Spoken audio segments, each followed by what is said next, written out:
I'm Sue Atkins and I'm the author of Raising Happy Children for Dummies, one in the Black and Yellow series. Let's look at bedwetting.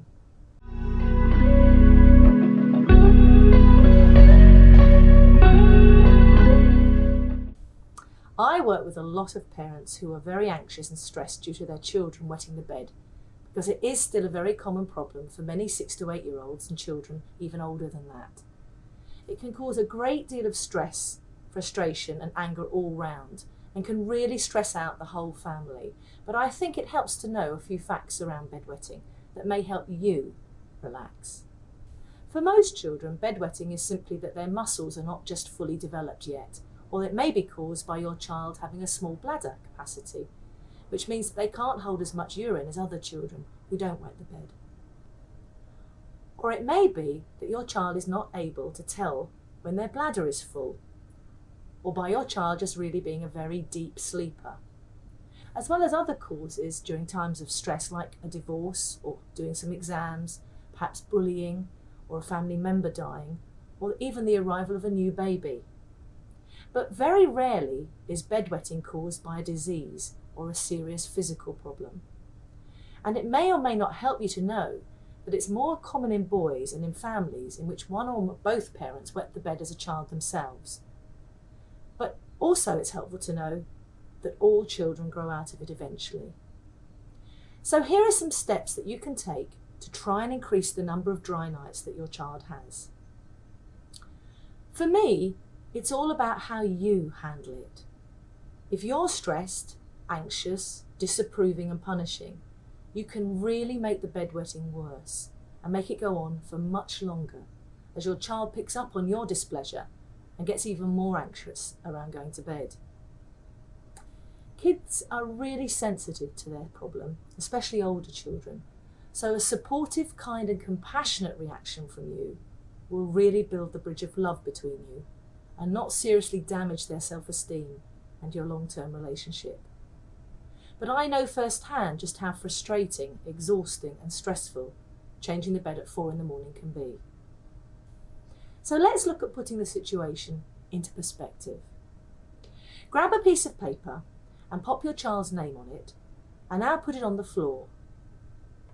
And as you step onto it, look at the situation from the eyes of your child.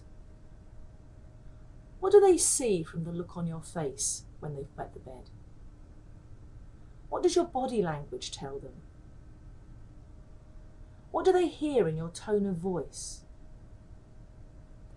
And how do they feel, especially as an older child, waking up in a cold, wet bed?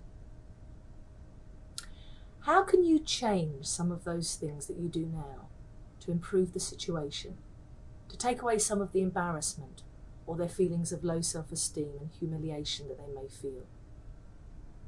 Could you start to reassure your child that it is not their fault and understand that they're not doing it on purpose? Could you stop punishing them or blaming them for wetting the bed? And could you make sure that other family members don't tease them about it? So now, let's get practical. Actually, drinking lots of water throughout the day helps your children's bladder. Their muscles improve and strengthen, so get them sipping water, but not fizzy drinks because they act as diuretics. But also avoid letting your child drink large amounts of fluid or water 2 hours or 3 hours before bedtime. And get your child used to going to the toilet just before going to bed. Another practical thing is to buy some plastic covers. You can buy plastic sheets and plastic mattresses and actually plastic pillowcases too, which will protect the bed and help make changing it much quicker and easier and less stressful. Help your children to change the bed with you and let them feel part of the situation and not just a helpless bystander. You can think about waking your child to go to the loo 2 or 3 hours after they go to bed, but often kids wet very early on in the night, so it's a bit hit and miss, but try and see how you get on with that one. If your child is still wetting the bed after he's 7 or 8 years old, try getting a bedwetting alarm from your health visitor or your doctor that senses when your child has begun to wet the bed.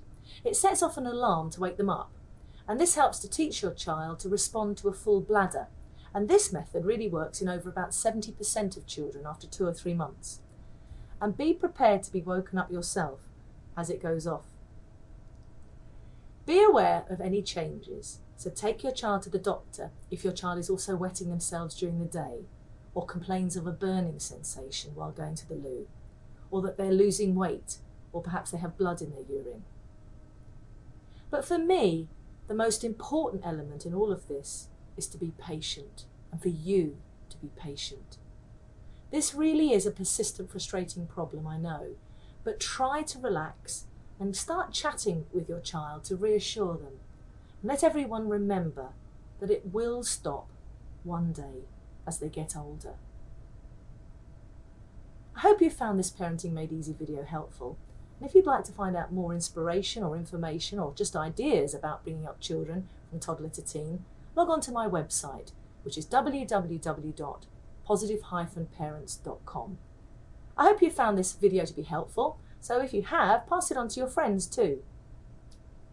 Learn, laugh and enjoy the adventure positively with your kids. Until next time, take care.